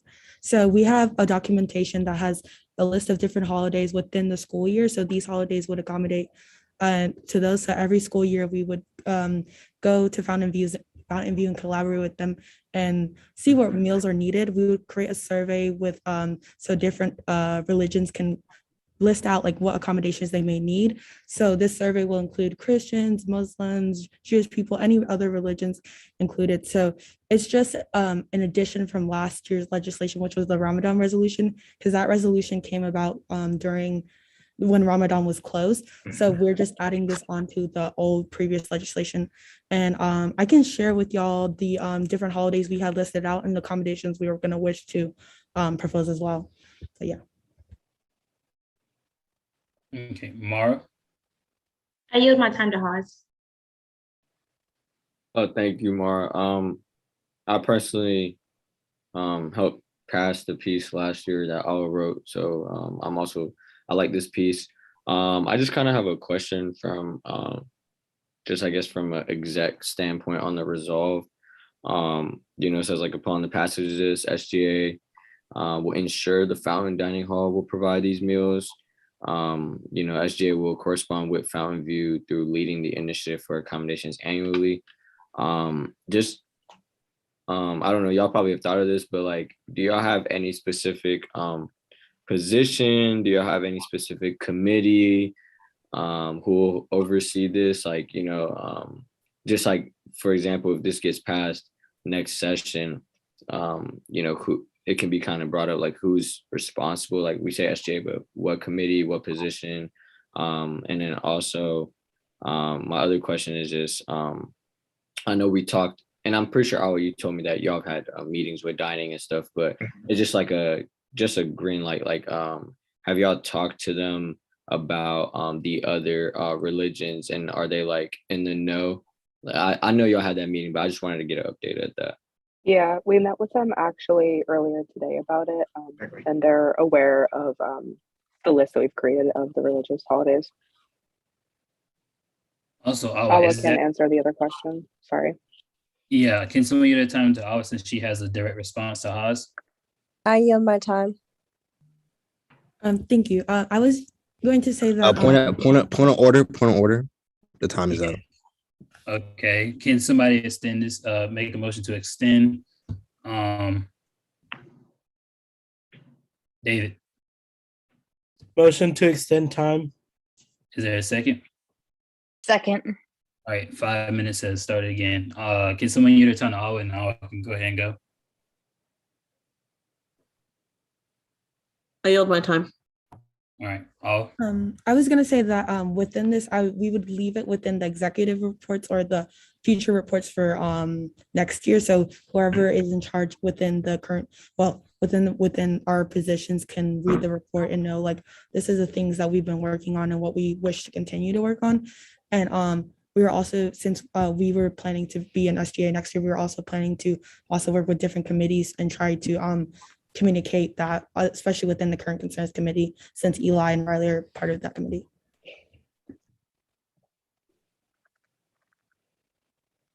Okay, thank you. Shira. I guess a lot of this is, well, a lot of my concerns were like asked already, but one of my questions was, would we be working in conjunction with religious student groups on campus as well to kind of come up with this list as well, besides just us looking at religious calendars, but talking to actual religious student groups on campus to actually see what their experiences are as people who practice these religions, what their experiences are need-wise for fasting religions as students on campus. So we already have. Oh, go ahead. You got it. So yes, we already have. So Awa has been talking to the Muslim Student Association, and so we're going to be talking to a few groups around campus to assure address your concerns, to make sure that we are not only just going based off a calendar, but listening to people's experience. All right. Thank you. Okay, Jordan. Yes, I just have one more question. So I know you guys like sat down with Fountain View. So on line 16 through 20, is that what you guys came up with like collaboratively, like or collectively, just like this is what's gonna be served throughout these like times, like this is what they're serving? Is that what they agreed to do? This is specific information from the dining as of what they're currently offering. Okay. But with this, we hope that they'll be able to specifically cater more towards different foods that someone may need to prioritize eating during these holidays. Okay, thank you. Of course. Right, Shira, I see you put in an X in the chat. Yeah, I just wanted to ask about like certain religious groups have certain kinds of food restrictions as well. Even if they are fasting for a holiday, they also have certain dietary restrictions in their religions. Would, besides the things that you've listed, would like certain either vegetarian or kosher or halal or any sort of food options that fit into something that would be like more, that would also fit their dietary needs religiously, even if it is just for even if this is providing food accommodations for their fasting holidays, would the meal options or like that are being offered also fit those other requirements as well? It would fit those requirements. Within the bill, we talk about how dietary habits could change, which does include having to eat other meals. Within what we are sending to the CAF and working on them with, they are receiving basically a list of what students are not able to eat due to whatever dietary period that they're in. But we're also letting them know what things that they are able to eat and what is recommended for them. Okay. I was mainly asking just because the food, some of the food that you have listed as somebody who's Jewish, some of that stuff like sausage, for example, is not something that people who are Jewish typically eat. So I just wanted to ask from my personal experience. That list is just what the dining hall is offering. And with that is what we're trying to make more consistent so it does cover the basis of what a student may need. Okay. And I guess the second. Go ahead. Oh, I just wanted to say, would this also cover holidays that are not necessarily fasting, but like, I guess you said Lent, but would holidays like Passover and stuff be included in what this bill would also accommodate for? Things where it's like not a complete fast, but it's like a heavily dietary restricted situation. Yeah. So through our conversations. Point of order, that's fine. That's fine. We can only extend it one more. This is the last time we can extend this period of Q&A. If there's a motion, David. Motion to extend time. Is there a second? Second. All right. Last 5 minutes. This I was bill just going basically, to. sorry. Well, yeah, I'm going to answer your previous question really quickly. Just to clarify that through our conversations today, the CAF is aware of many of the restrictions, not just for fasting purposes, but for many of the dietary restrictions. So for example, pork, they know that they have to exclude that in these meals. So they're very aware of some of these restrictions that for most of these holidays, if not all, excuse me. Okay, thank you. Just to, I guess, clarify, any sort of dietary change that would be a result from a religious holiday is what we're trying to accommodate.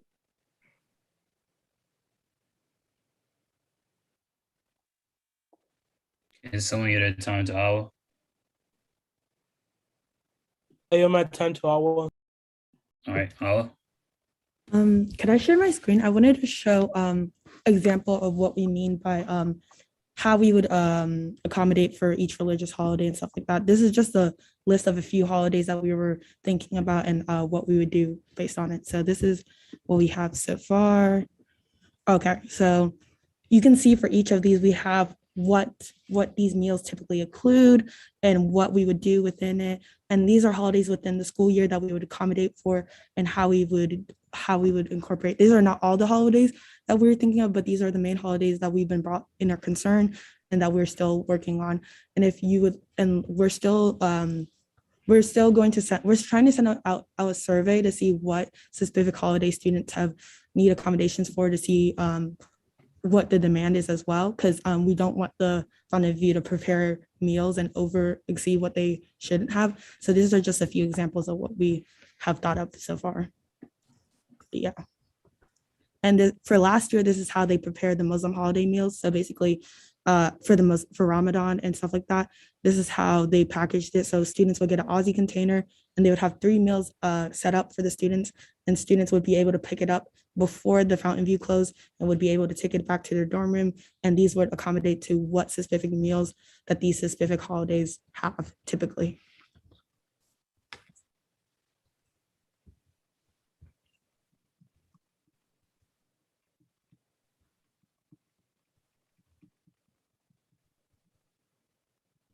Okay, Jordan. Sorry, I promise this is my last question, but so what you have pulled up, so is this going to be available for everyone to see? Like, will this be in the CAF somewhere, or like, where this information be displayed so that, you know, students can see this information? Yeah. There's going to be a sign up list that people can use once we like send out the emails, as well as CAF's advertising. And, you know, students are able to sign up through that. So by using publicity, we're going to draw people in. And we're trying to get this emailed out to folks to, you know, making sure people are aware of these things.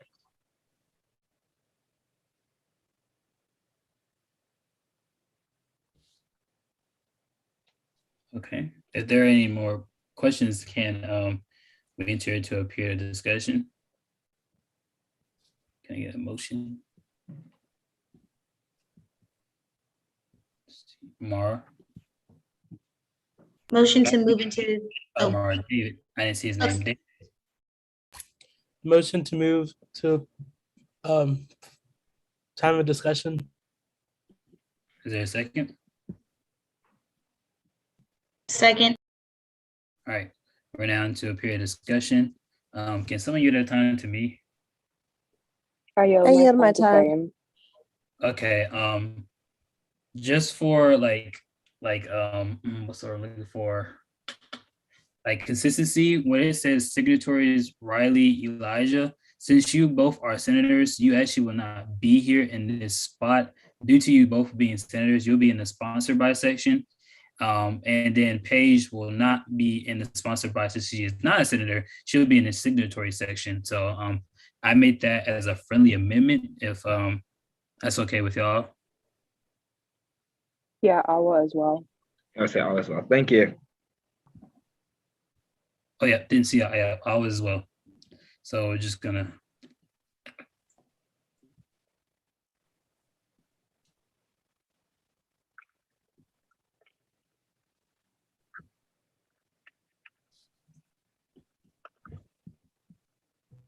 All right. Are there any points to discuss? Any more points of discussion? Jordan. Okay, I seen this earlier when they were reading it, but can you scroll down? I think it might have just been a brain fart. But it was like funds to find, wait, right there. It's like line 10, 11. I can't really see. But it says students' accessibility to funds to find dining options where.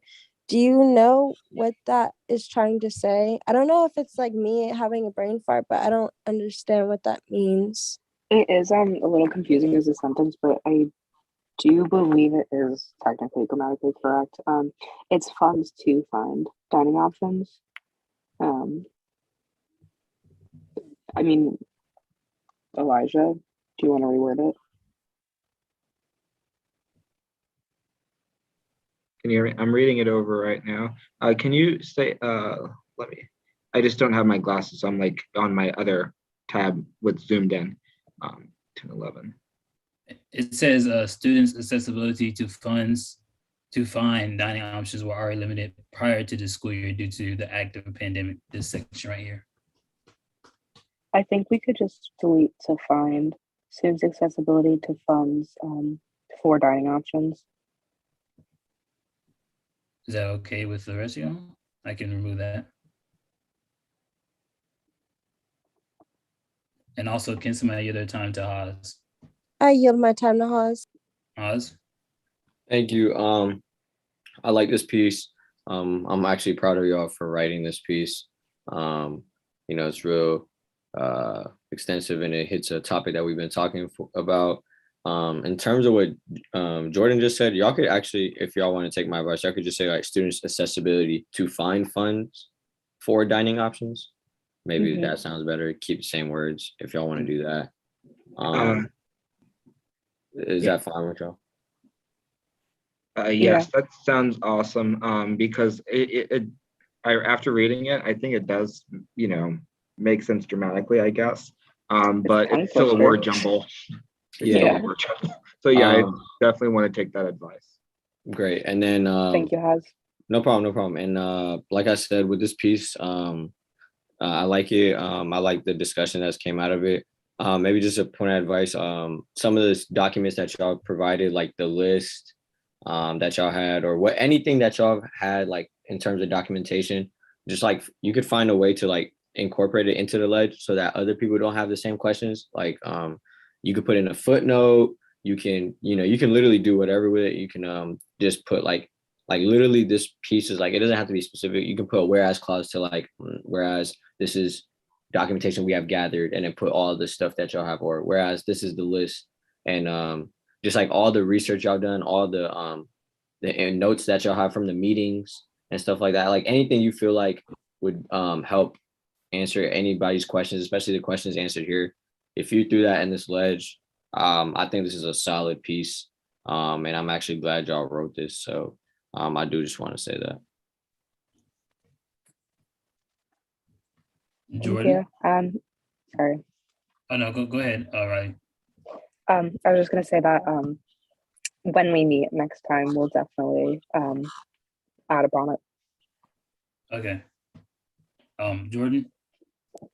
I was gonna say, so with these meals, basically you would have to like use one of your swipes to access the meals. Is that what it's saying in 9 through 14?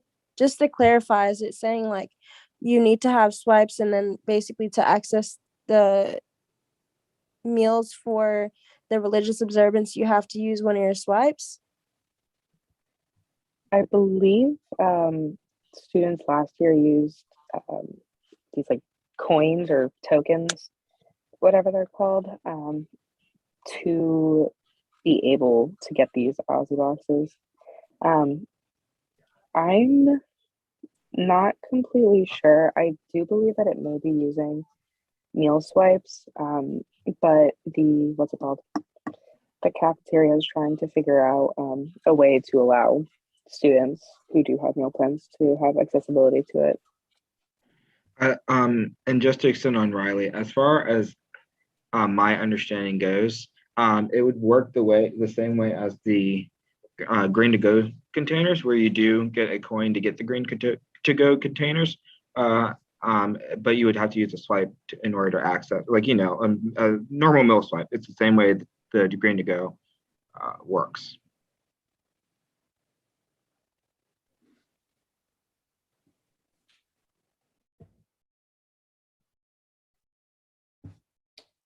If there are no points of discussion, I would like to suggest that this is tabled once again to the legislative committee, just so you can add that whereas clause, including all the documentation that is needed for this piece of legislation, just so that way everything is fixed.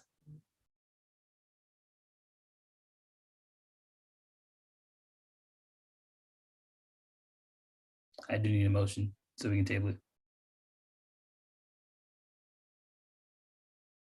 Azariah? Motion to table Senate Resolution 9907. Is there a second? Second. All right, this has been tabled to the legislative committee. So next week or the rest of this week, find some time to meet again, just so y'all can add that whereas clause and fix up a little issues.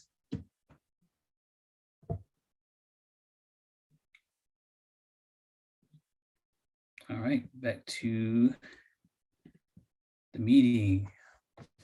Executive Council reports. First up, actually, I'm sorry, elections timeline. I have my slides out of order. Diana, can you come and talk about the elections timeline? It's almost that time of the year, y'all.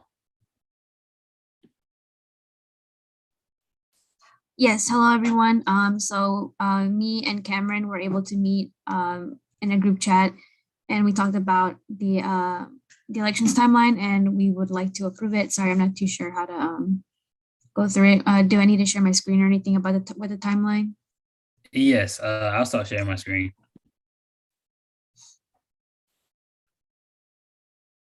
Okay, 1 second.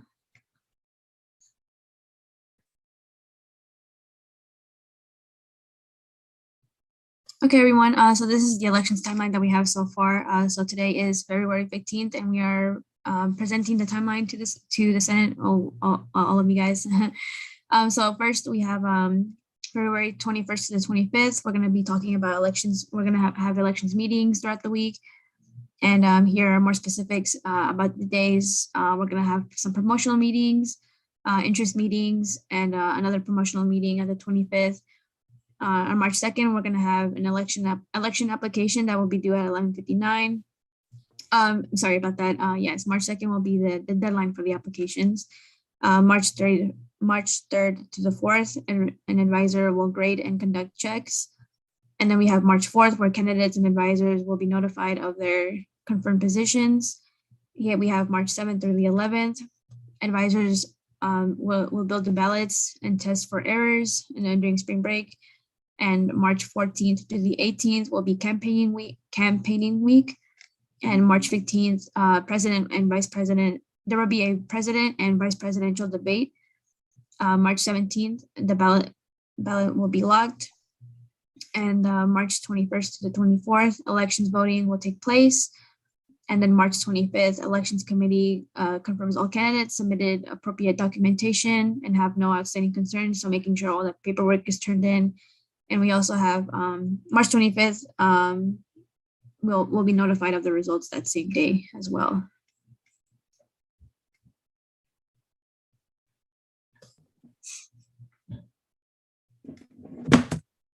Application looks like, when does the applications open? That was a question that Jordan had asked in the chat.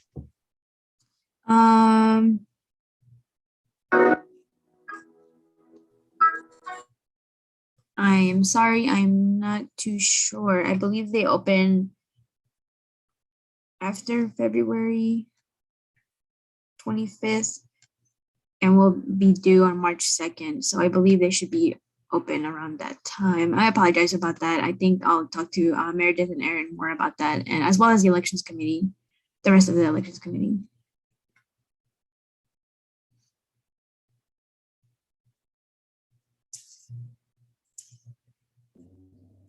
Also, yeah, there's another question from Sierra.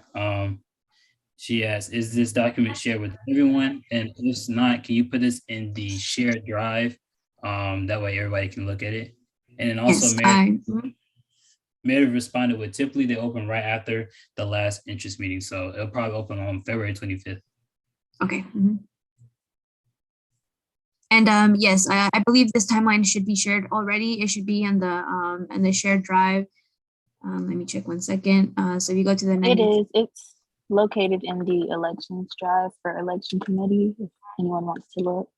Mm-hmm. It should be in the legislative branch and Senate committees and elections. So the timeline should be here for everyone to see.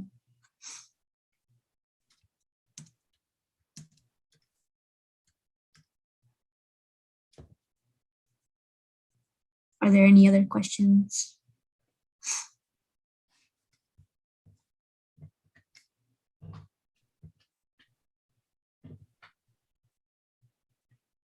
Okay. If not, if there's not any questions, can we motion to vote on this to basically approve the elections timeline? I can entertain a motion for that. Eli. Motion to move to vote to voting. Is there a second? Second. All right. Michael, can you put that in the chat so we can vote on this so the election timeline can be approved and we move forward? Would you like me to stop sharing my screen, or do I keep it up until voting is over? You can just leave it up so that way everybody can continue to look at it. If there's any more questions.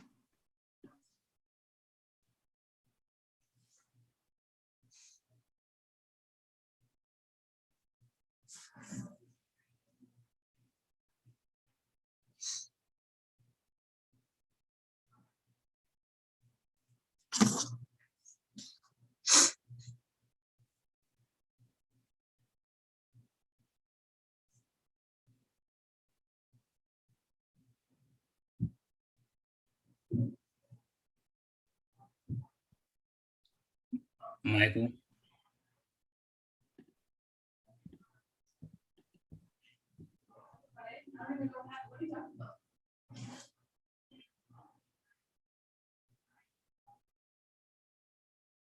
All right, it's in the chat, y'all.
Michael, how many do we have enough votes?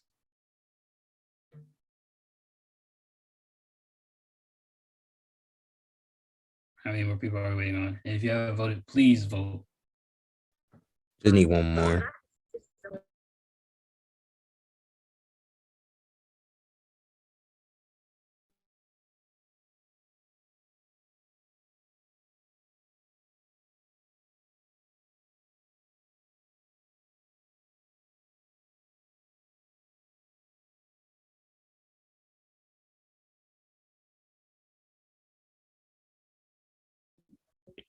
All right, the election timeline will pass with a vote of 15 to 3-0. Thank you.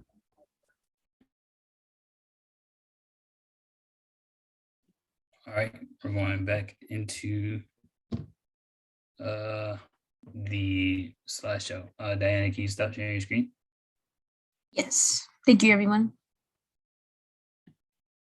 Wrong button.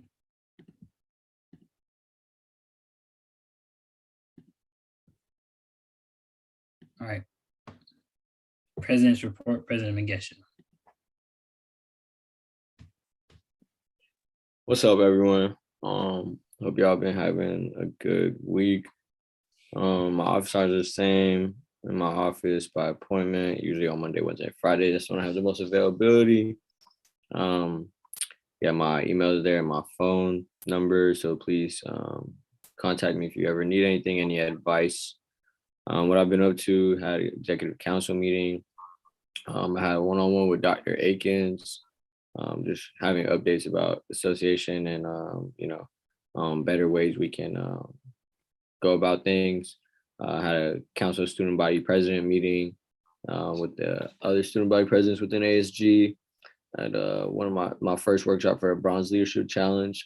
That was interesting and, really put things into perspective as a leader right now that I didn't realize, or things that I didn't realize about myself. So that's I'm glad I'm going through with that. I had a meeting with LaShonda about an initiative she is working on about renaming one of the buildings on campus. So preparing for that, having to prepare that to the Board of Trustees in March. So I'm getting ready to do that. And then I've been assisting my cabinet with their initiative weeks that y'all heard about. Those weeks, are really just ways for my cabinet members and myself to show new members within our association, how to lead with initiatives and how to go about things. So those are going to be real extensive weeks, 6-7 weeks planned out. Each week is going to have, every day is going to have an event, tabling and just really hitting those areas on campus where we're trying to spread information. So if you're a senator, you'd like to help out with any of my secretaries, please reach out to them. They need they'll get, they'll enjoy all the help they can get. Trying to finish off this session strong, making our presence known on campus. So I'm real excited about that. In my pictures today, my Orgo lab, we made some like glow. It was pretty cool to see. And then I got a sandwich from the market. It was buy one, get one free. So I was kind of happy about that. I didn't have too much time to eat. And next slide. And then what's coming up, speaking to the UNCG Alumni Leadership Board on Friday about how alumni can help students and how we can help them. Another executive council meeting tomorrow. Another council student body president meeting on Thursday. I'm going to be helping out with Mara and Jaisha on the Black History Month donation tabling on Friday. Also having a meeting with the university communications team, with the PR team, Sierra, Jaisha, Grace, and Deja. That's going to be led by myself and the Vice Chancellor of Strategic Communications, Richard Campbell. Just going to ask them to really help our PR team with software, with setting up our website, with a whole bunch of things so we can be up to date. My goal for this meeting is to get some people from their team to be on our team, and that our page and our social media and all that can look pretty identical to the universities in terms of style, professionalism, and also as a way for my PR team and Sierra to build relationships with, the university communications team, and to help them out for future sessions. And then I'm having interviews with UNCG Police Department. They asked me to come help interview more candidates. As some of y'all know, I helped hire the Chief Boyce over the summer, so that was a good experience. And I guess they like my input from a student perspective, and so they're asking me to help with hiring 2 more police officers. That's something else that I've been advocating for, is just all the departments to reach out to SGA for members to help, conducting interviews or giving perspectives from students. And then the picture right there's an activity we did in my bronze leadership challenge. Those 5 things are basically my values. I guess that I had to pick out of like a group of 30. It was pretty cool. It's like influence, enjoyment, balance, personal development, and wisdom. I didn't know that about myself, but it was nice to see that. That's it for me. But since Peyton isn't here soon, I'll be giving her a report as well.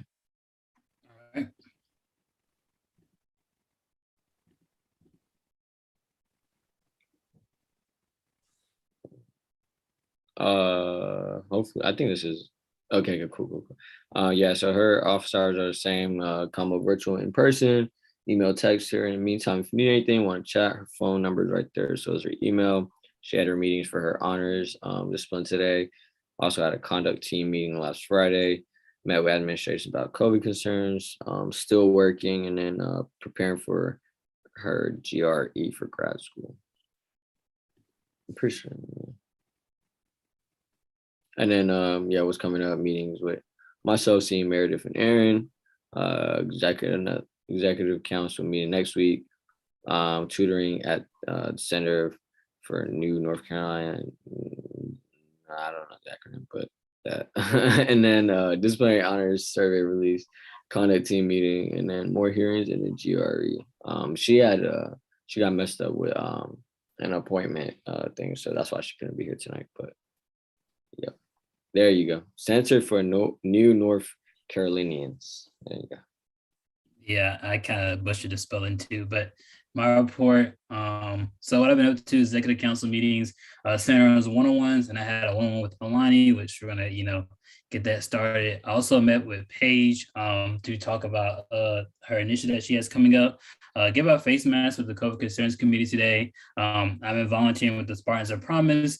Then I also have to meet with Alexis Williams. She's over the Chancellor Students Ambassadors Program, and just to talk about some things of that nature. Those are some pictures yesterday I posted on my social media. I never have pictures up here, so I was like, why not? So what's coming up is classes, executive council meetings. I think I have like 2 more senator one-on-ones, so we're wrapping those up. My charter day for my business attorneys coming up. Then I'm gonna have one-on-ones with my legislative board soon, just to go ahead and fix up some other things. And then either I'm job hunting or grad school hunting. Who knows? I don't. Yeah, so we're gonna keep on going. If there's any questions, just send them both to myself or Haas, depending on who you have questions for. Next is our Senator Forum. Any senator may speak up to 2 minutes at this time on matters pertaining to SGA. So, if you have anything, just put an X in the chat.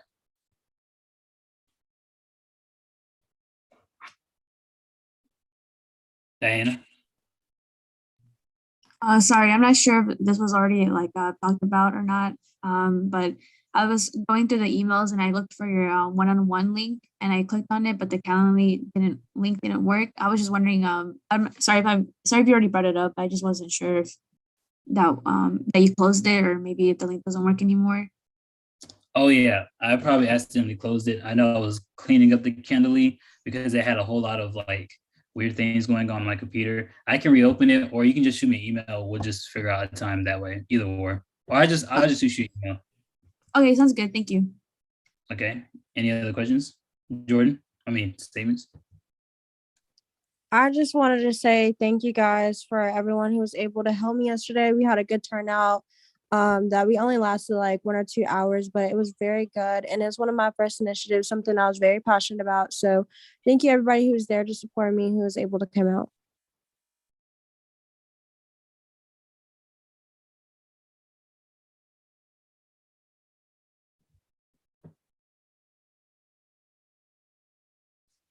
there are no other points, we can go ahead and move into announcements.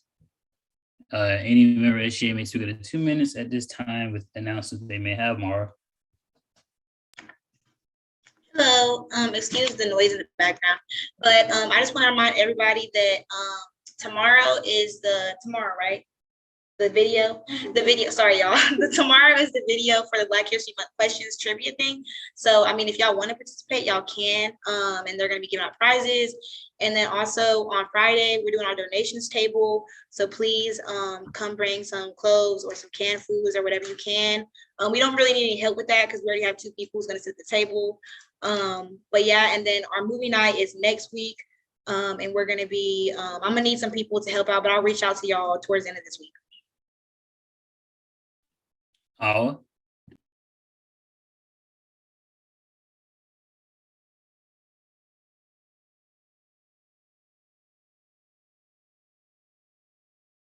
Awa.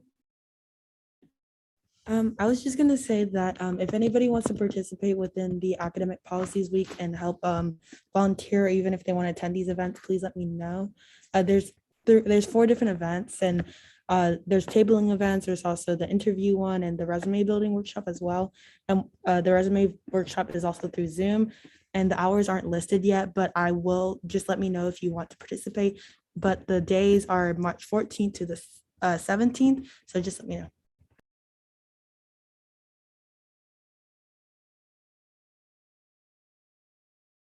Toloanami. Quick question, Haz, with the thing that you guys are doing with the initiative for who do we contact if we want to help out with that? Yeah, it's a great question. If you have a specific week you already know you want to help with, you can go ahead and contact that secretary in charge of that week. If you want to just get involved, you don't know where specifically, you can email Isabella about that. And then make sure whenever y'all emailing anyone on cabinet or in generally in any email, just CC myself onto that email, so I'll be able to see it. But to answer your question, Isabella, but if you know specifically that secretary. All right, thank you. Shira. I just wanted to let everyone know that the GSA is having their Come Talk with GSA virtually on Thursday. And if you guys want to come and like listen to what the different grad students are giving presentations on, or just to hang out and say hi, feel free to message me or email me, and I can send you guys the link to join virtually to get to know everybody and say hi.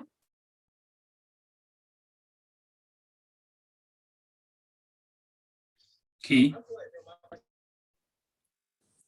I just wanted to say, if any of you guys wanted to help me out with my week, it's Community Health and Wellness Week, then you can email me and I'll drop my email in the chat.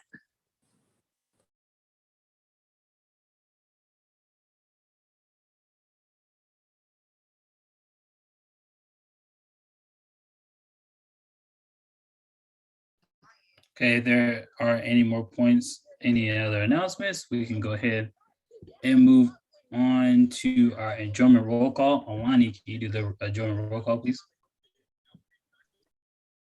Yes. Give me a second. Brandon. Freshman Senator present. Ramira. Kayla. David. Sophomore Senator present. Riley. Sophomore Senator present. Haley. Sophomore Senator present. Toluwanime. Junior Senator present. 7. Junior Senator present. Shania. Junior Senator present. Diana.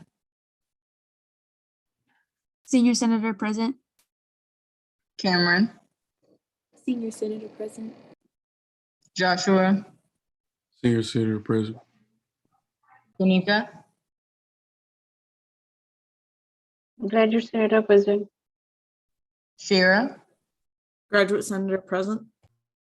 Jakari. Tyler. Commuter Senator present. Jack. Jasmine. Residential senator present. Sanaya. Tim. Presidential senator present. Azariah. At-large senator present. Elijah. At-large senator present.